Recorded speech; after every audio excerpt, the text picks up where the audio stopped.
மானிய விலையில் நாப்கின்கள் கிடைக்கச் செய்யும் வகையில் முதல்வர் மருந்தகங்கள் திட்டம் விரிவுபடுத்தப்பட இருக்கிறது. இது தொடர்பாக சென்னை உயர்நீதிமன்றத்தில் தமிழக அரசு தெரிவித்திருக்கிறது. விவரங்களோடு செய்தியாளர் சுரேஷ் இணைந்திருக்கிறார்.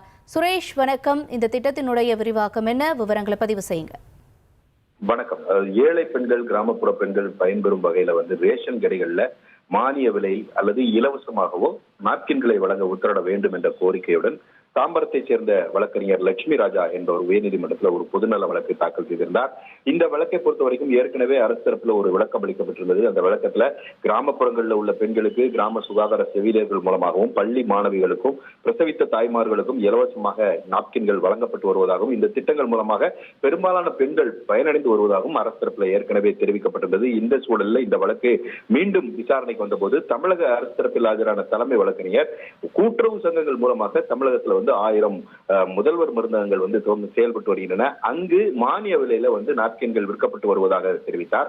இந்த மானிய விலையில் நாப்கின்கள் கிடைக்க செய்யக்கூடிய வகையில இந்த முதல்வர் மருந்தகங்கள் திட்டத்தை மேலும் விரிவுபடுத்த இருப்பதாகவும் அவர் குறிப்பிட்டார்.